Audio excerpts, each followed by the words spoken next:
तो आज हम लोग पढ़ेंगे प्रोटीन।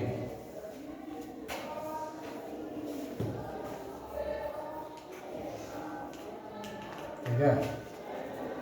प्रोटीन एक तरह से क्या है, पॉलीपेप्टाइड है। समझ गया?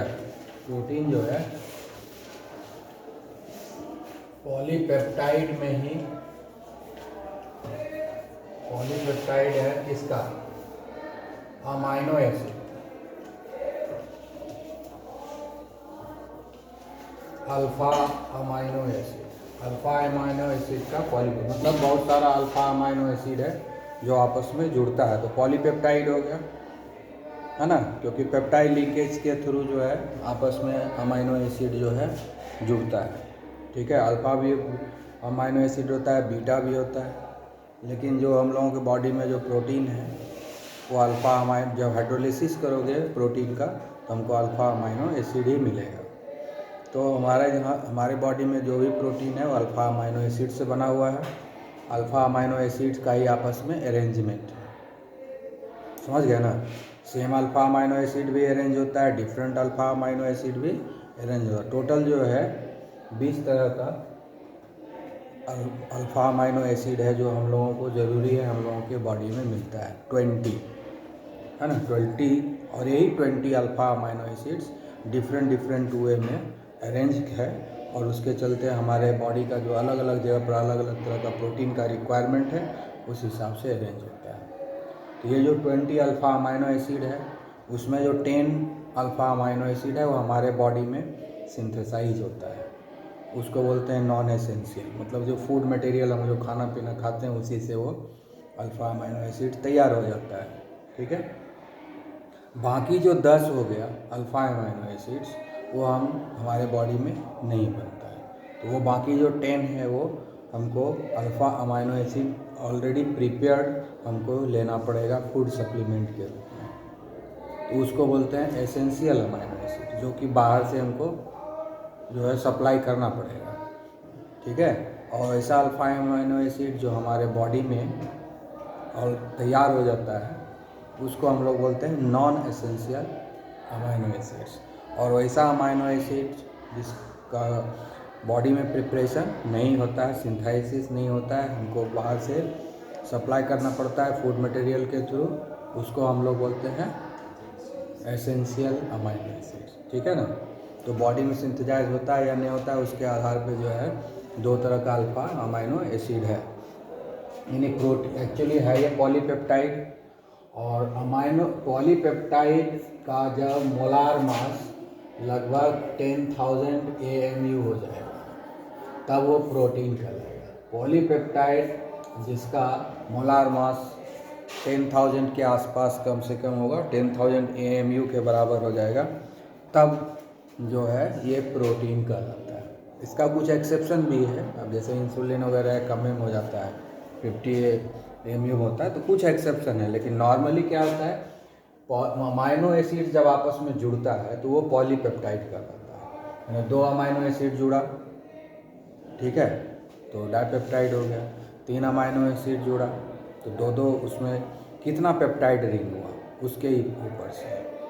1 पेप्टाइड रिंग है तो मोनो, 2 पेप्टाइड रिंग है तो डाइपेप्टाइड, 3 पेप्टाइड लिंकेज है तो हो गया ट्राई। ठीक है। इस तरह से पॉलीपेप्टाइड उसको बोलते हैं। क्लियर? हाँ, पेप्टाइड हुआ, फिर डाइपेप्टाइड, ट्राइपेप्टाइड, टेट्रापेप्टाइड, इस तरह से पेप्टाइड मिलेगा। और इसी तरह से जो पेप्टाइड का अगर मोलार मास 10,000 के आसपास है या उससे ऊपर है तो वो प्रोटीन के कैटेगरी में आता है। अब उससे नीचे अगर रहता है पॉली अमाइनो एसिड जुड़ा हुआ आपस में तो उसको हम लोग पॉलीपेप्टाइड ही बोलते हैं। तो प्रोटीन एक तरह का पॉलीपेप्टाइड ही है। So protein is nothing but it's a polypeptide of alpha amino acids having molar mass equivalent to 10,000 unit or more than that. समझ में आ गया? हाँ, तो अभी अल्फा अमाइनो एसिड का हमको स्ट्रक्चर समझना पड़ेगा। अमाइनो एसिड्स मतलब इसमें अमाइन ग्रुप भी है और एसिड ग्रुप भी है। अल्फा अमाइनो ये हो गया हमारा एसिड ग्रुप, ये अल्फा कार्बन, ये हुआ फंक्शनल कार्बन। तो अल्फा कार्बन ये हुआ, तो इससे जो है NH2 ग्रुप जुड़ गया। अब यहाँ पर हाइड्रोजन भी दे सकते हो या हम लिख दिया अल्काइल ग्रुप, कोई भी अल्काइल ग्रुप। ये है अल्फा अमाइनो एसिड, ठीक है, क्योंकि अल्फा कार्बन पर अमाइन ग्रुप है। ये फंक्शनल ग्रुप है, COH कार्बोक्सिलिक ग्रुप है, तो ये फंक्शनल कार्बन हुआ। इसका नेक्स्ट कार्बन जो है अल्फा कार्बन हुआ, और अल्फा पर अमाइन ग्रुप है, इसलिए इसको हम अल्फा अमाइनो एसिड बोलते हैं, क्योंकि इसमें अमाइन ग्रुप भी है और कार्बोक्सिलिक ग्रुप भी है, इसलिए इसको अमाइनो एसिड बोलते हैं। यहाँ पर और एक कार्बन देंगे तो बीटा अमाइनो एसिड हो जाएगा। अल्फा, बीटा, गामा, डेल्टा, इतने तरह का अमाइनो एसिड होता है, लेकिन हमारे बॉडी में सिर्फ अल्फा अमाइनो एसिड मिलेगा। हमारे बॉडी में, एनिमल बॉडी में, हमारा ये एनिमल बॉडी में, ह्यूमन बीइंग में, दोनों में जो है क्या है कि अगर प्रोटीन का सिंथेसिस करेंगे तो वो अल्फा अमाइनो एसिड ही देगा, ठीक है ना। एनिमल बॉडी और जो ह्यूमन बॉडी है, दोनों में अल्फा अमाइनो एसिड ही मिलता है। यानी हम लोग बॉडी में जो भी है प्रोटीन, वो सब अल्फा अमाइनो एसिड से ही बना हुआ है, ठीक है ना।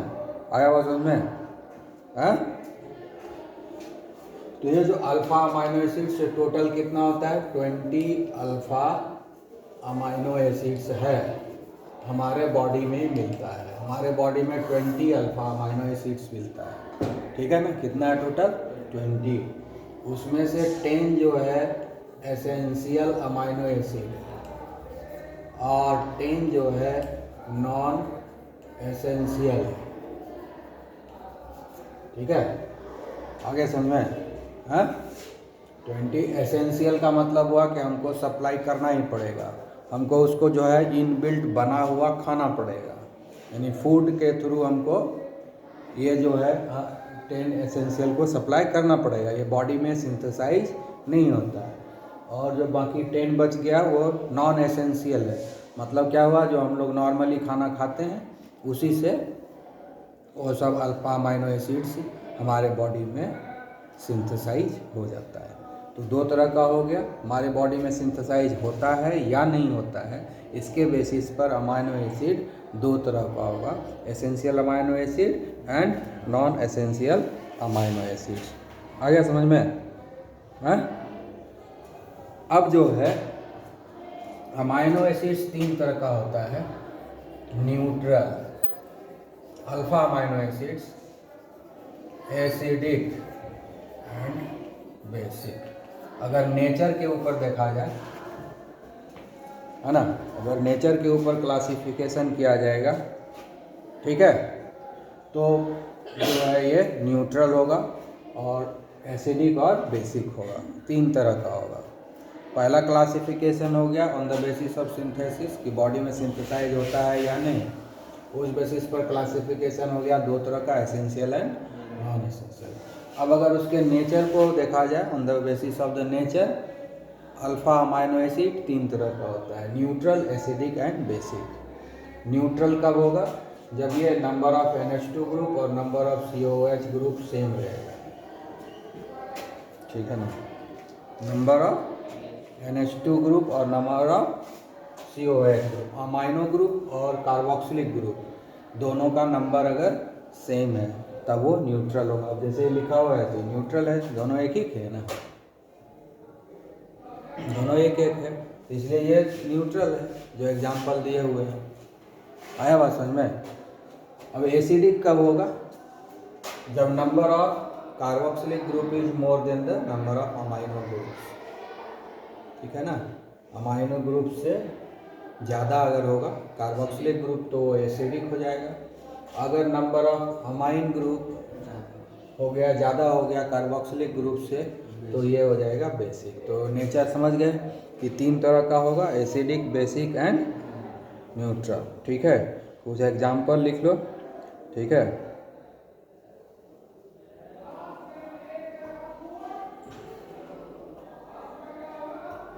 Glutamic acid and aspartic acid. Glutamic acid, glutamic acid, इसीलिए एसिड कहा गया क्योंकि एसिडिक नेचर है। Glutamic acid and aspartic acid.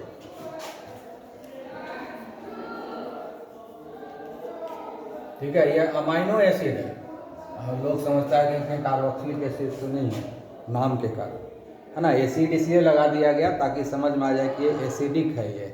ये जो अल्फा अमाइनो एसिड है, एसिडिक कैरेक्टर है, इसलिए एसिड लगा दिया गया। समझ में आ गया है। उसके बाद जो है बेसिक में आता है लाइसिन। ठीक है, ये मेडिसिन में भी एल लाइसिन मिलेगा, लिवोलाइसिन, डेक्स्ट्रोलाइसिन। ये भूख लगाता है, ये भूख लगने वाला है अमाइनो एसिड। लोग सप्लाई करते हैं, जिसको भूख नहीं लगता है ना, डॉक्टर ये लाइसिन लिख के दे देता है। मार्केट में लाइसिन मिलता है, उसको खिला दो तो फिर उसको भूख लगने लगता है। समझ गया ना। तो लाइसिन जो हुआ वो बेसिक इन नेचर हुआ। ठीक है, और ये जो है अगर हम ये वाला है, अगर हम कोई भी दे देंगे, एच भी दे देंगे तो ये क्या हो जाएगा, न्यूट्रल होगा। बाकी ये सब के सब न्यूट्रल है। ठीक है, और तो न्यूट्रल का भी एक एग्जांपल लिख लो, अलानिन। न्यूट्रल का एग्जांपल हो गया अलानिन। एक एक एग्जांपल दे दिए तीनों का, तो इसका तो 2 एग्जांपल मिल गया तुम्हारा एसिडिक का। ठीक है, बेसिक का हो गया लाइसिन और न्यूट्रल का हो गया अलानिन। ठीक है, इसमें एसिड इसलिए लगा दिया गया ताकि पता चल जाए कि एसिडिक बिहेवियर। ठीक है, आ गया समझ में। Essential non essential amino acids का क्लासिफिकेशन हो ही गया।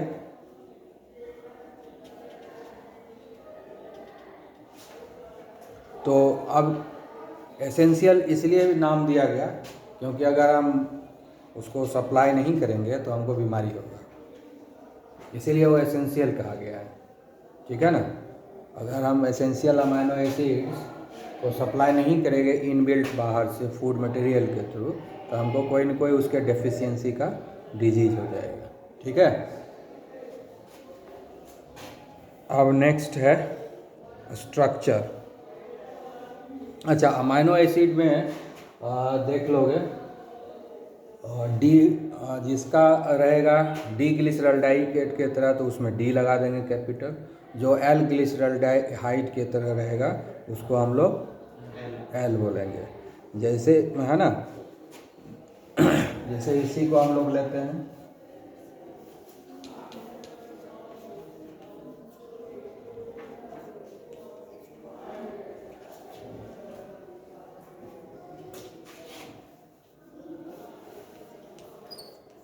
इधर एच हो गया, इधर एच हो गया। ठीक है, इसका नाम है, ये हो गया एल अमाइनो एसिड। ये क्या हो गया, एल अमाइनो एसिड। ठीक है, क्योंकि ये NH2 जो है इधर है, ये हो गया एल अमाइनो एसिड। ठीक है, समझ गए ना। और अगर ये NH2 को इधर कर देंगे तो हो जाएगा डी अमाइनो एसिड। ठीक है, हमको इसी तरह से स्ट्रक्चर लिखना है। NH2 ग्रुप को नीचे में ही लिखना है, COH ग्रुप को ऊपर लिखना है। तब ये जो NH2 ग्रुप है वो किस साइड है, लेफ्ट साइड है तो L हो जाएगा, राइट साइड होगा तो। ठीक है, और इसमें चारों ग्रुप यहाँ देखो ये कायरल नहीं है क्योंकि इस दोनों में सेम है। अगर हम इधर CH3 कर दें तब ये फिर कायरल कार्बन हो जाएगा ये। तो स्टीरियोकेमिस्ट्री भी यहाँ आएगा। ठीक है, डेक्स्ट्रोलिवो भी आएगा। इसमें नहीं आएगा डेक्स्ट्रोलिवो क्योंकि यहाँ पे 2 तो सेम है। ठीक है, इसलिए इसमें स्टीरियोकेमिस्ट्री अप्लाई नहीं होगा। ठीक है ना, सिर्फ कॉन्फ़िगरेशन अप्लाई होगा D एंड L। ठीक है, समझ में आ गया। हाँ, ठीक है, और जो है हम लोग इसका स्ट्रक्चर। अच्छा, ये जो अमाइनो एसिड है अल्फा अमाइनो एसिड, ये एग्जिस्ट करता है सॉल्ट के रूप में। ठीक है, सॉल्ट के जैसा दिखेगा उसको। न्यूट्रल वाले का ही हम बात करेंगे। ठीक है ना, तो होता क्या है कि ये ज्विटर आयन के रूप में मिलता है, COOH नहीं रहता। अब जैसे ही अभी हम लोग लिखे थे,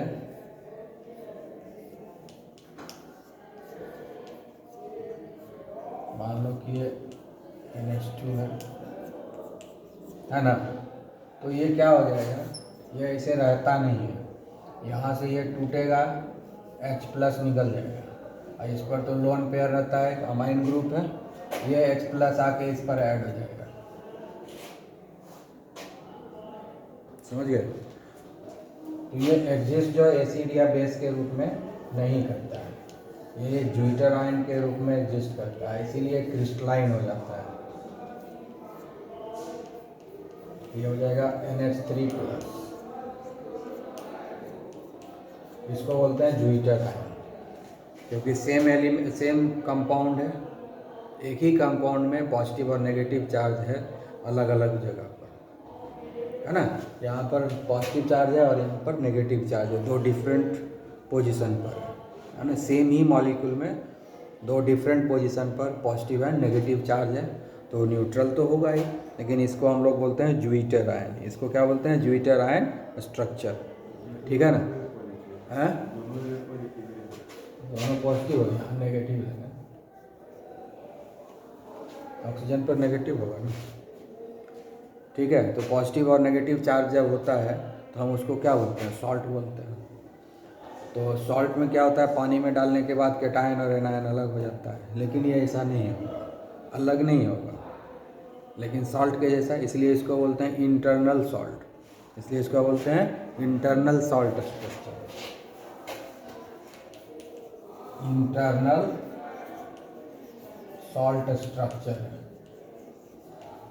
इसी को हम लोग बोलते हैं ज्विटर आयन, ज्विटर आयन, ठीक है। तो एसिडिक बिहेवियर भी देगा और बेसिक बिहेवियर ही देगा। जैसे ये नेगेटिव चार्ज है तो H+ को एक्सेप्ट करेगा, तो बेसिक बिहेवियर हो गया। यहाँ पॉजिटिव चार्ज है तो H+ को डोनेट कर देगा, तो एसिडिक बिहेवियर हो गया, इसलिए एसिडिक बिहेवियर देगा। और बेसिक बिहेवियर तो एक तरह से बोलो तो ये एम्फोट्रिक हो गया इसका बिहेवियर, क्योंकि एसिडिक के तरफ बिहेव करेगा, बेसिक के तरफ भी। नेगेटिव चार्ज के चलते ही H+ आयन प्रोटॉन एक्सेप्टर हो जाएगा, प्रोटॉन एक्सेप्टर मतलब बेस हो गया। यहाँ प्लस चार्ज है तो H+ डोनेट करेगा, प्रोटॉन डोनर हो गया, प्रोटॉन डोनर मतलब वो एसिड है, इसलिए एसिड के तरफ भी ये केमिकल रिएक्शन देगा, बेस के तरफ भी ये केमिकल रिएक्शन देगा। तो इससे क्या हो गया, इसका मतलब क्या हो गया कि ये जो है एक ज्विटर आयन है और ये एम्फोट्रिक बिहेवियर देगा। तो अल्फा अमाइनो एसिड एक तरह से क्या देता है? एम्फोट्रिक बिहेवियर, ठीक है। अब है कि ये जो ज्विटर आयन है pH डिपेंडेंट है, एक पर्टिकुलर pH पर ये न्यूट्रल बिहेवियर देगा, एक पर्टिकुलर pH पर न्यूट्रल बिहेवियर देगा। उस पर्टिकुलर pH को हम लोग बोलते हैं आइसो इलेक्ट्रिक पॉइंट, उसको हम लोग बोलते हैं आइसो इलेक्ट्रिक पॉइंट, ठीक है ना। pH रेंज में, अगर pH का रेंज रहेगा, सबका अलग अलग है, हर अमाइनो एसिड का pH रेंज अलग है, जिस पर ये जो है आइसो इलेक्ट्रिक पॉइंट, मतलब जब हम इससे इलेक्ट्रिसिटी पास कराएंगे, इसमें पॉजिटिव और नेगेटिव चार्ज है, तो कैटायन और एनायन दोनों तरफ जाने का चांसेस है ना। एक पर्टिकुलर pH रेंज है, जब हम इलेक्ट्रिसिटी हम पास कराते हैं तो यह ना तो कैथोड की तरफ जाता है, ना ही एनोड की तरफ जाता है, ठीक है ना। उस pH रेंज को हम लोग बोलते हैं iso electric point. Iso electric point क्या है? pH रेंज है। आइसो इलेक्ट्रिक पॉइंट क्या है? pH रेंज है ना। जब उस प्रोटीन में हम इलेक्ट्रिसिटी पास कराते हैं, अमाइनो एसिड में जब हम इलेक्ट्रिसिटी पास कराते हैं और उस अमाइनो एसिड का माइग्रेशन ना तो कैथोड की तरफ हो रहा है और ना ही एनोड, एक पर्टिकुलर pH है जिस pH पर अमाइनो एसिड का माइग्रेशन ना तो कैथोड की तरफ होता है ना ही एनोड की तरफ होता है, तो उस pH रेंज को हम लोग बोलते हैं आइसो इलेक्ट्रिक पॉइंट। एक पर्टिकुलर pH होगा, ठीक है। आया समझ में? क्लियर? और उसके बाद जो है, अब जो है एसिडिक सॉल्यूशन बना सकते हो इसका, और बेसिक सॉल्यूशन भी बनाएंगे।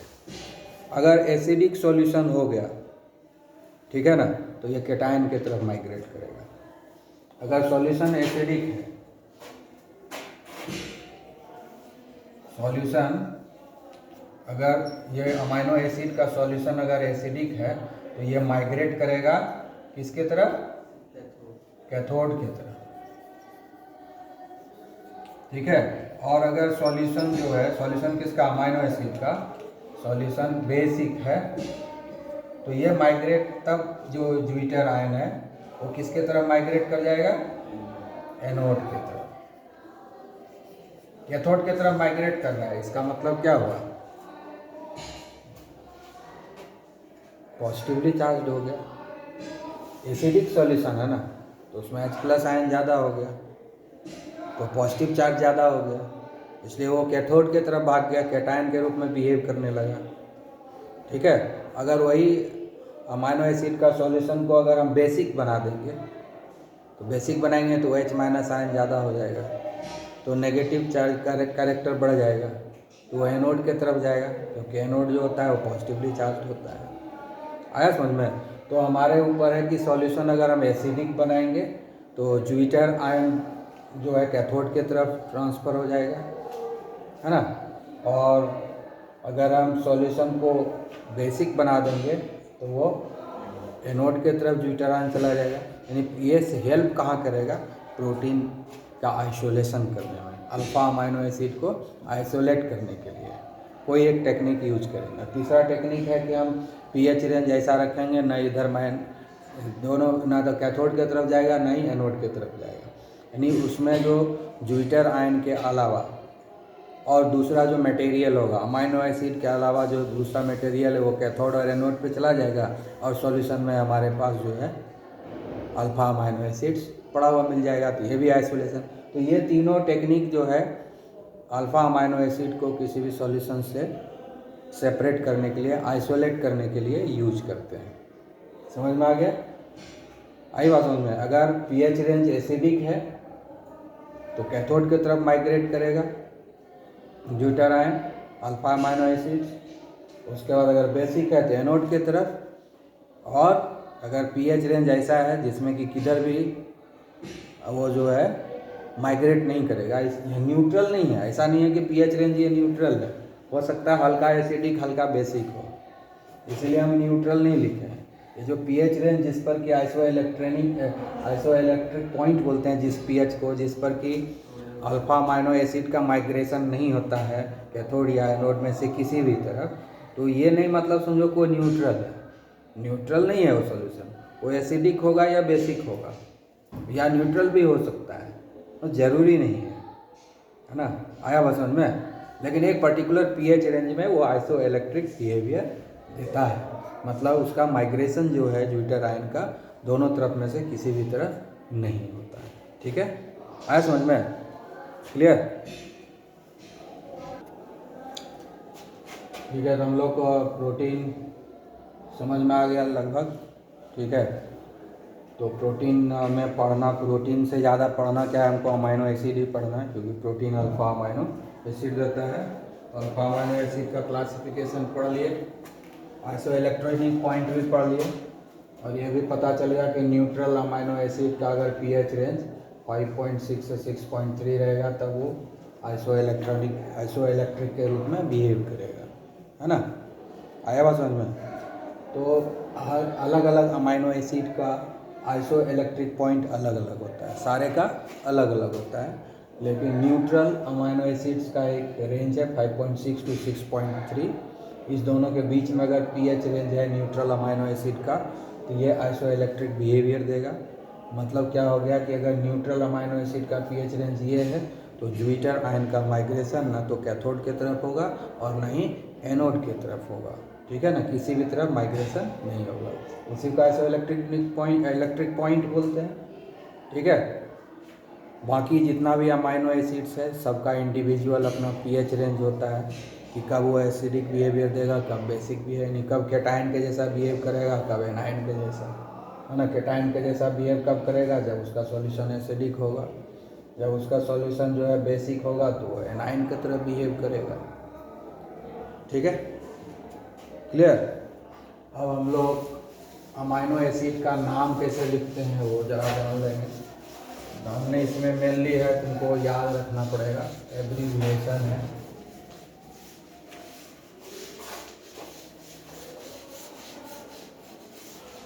तो प्रोटीन एक पेप्टाइड ही है, ठीक है।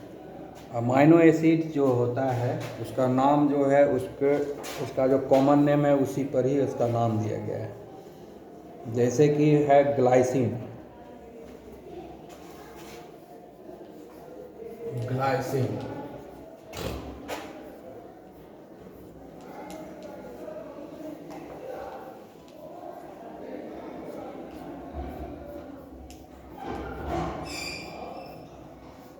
ये है हमारा ग्लाइसिन, ये जो है हमारा क्या है, ग्लाइसिन, ठीक है।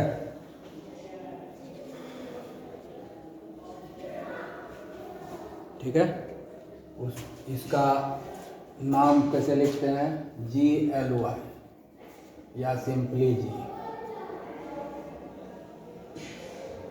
ठीक है। उसके बाद हम लोग देखते हैं अलानिन,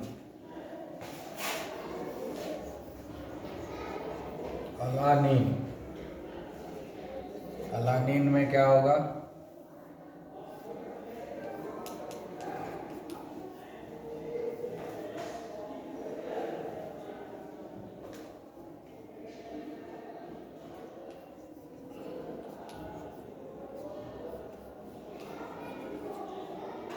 यह है अलानिन।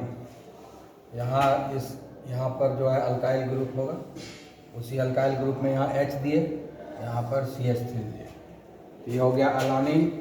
इसका नाम होगा ALA और या कैपिटल A से लिखेंगे अलानिन,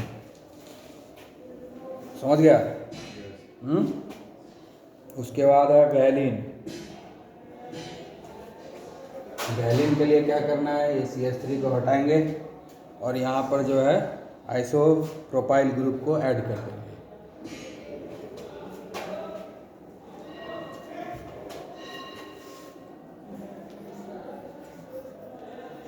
वैलिन, इसको यहाँ से हटाएंगे, इसमें 2 CH3 और 1 2 3 एक H लगेगा, ये हो गया हमारा वैलिन, ठीक है। तो इसको भी लिखेंगे या VAL, समझ गया है। अब ये दोनों जो पहले बताए थे नॉन एसेंशियल था, ये एसेंशियल, इसलिए तुम्हारे बुक में लिस्ट दिया होगा, उसमें सब स्टार लगा हुआ होगा। जितना भी स्टार लगा हुआ है सबके सब एसेंशियल अमाइनो एसिड। तो अमाइनो एसिड का नोमेनक्लेचर समझिए, चार्ट देख करके तुमको याद रखना होगा, क्योंकि इसका कोई नियम नहीं है। जो उसका सोर्स है उसी के ऊपर उसका कॉमन नेम दिया गया है और कॉमन नेम का ही एब्रीविएशन हम लोग यूज करते हैं, इसलिए इसमें कोई नियम कानून तो है नहीं। जो है उसको तुमको बाय प्रैक्टिस 20 को तो याद ही करना है, 20 से ज़्यादा नहीं। कितना है बुक में, क्या दिया है, 20 दिया है ना, इसी 20 को पढ़ना है और किसी को नहीं पढ़ना है, क्योंकि यही ह्यूमन बॉडी में इम्पॉर्टेंट है। यही 20 हमारे ह्यूमन बॉडी में मिलता है, इसलिए 20 को प्रैक्टिस करके याद कर लेना है, ठीक है, समझ गए। अब पेप्टाइड पॉलीपेप्टाइड पढ़ेंगे आगे लेक्चर।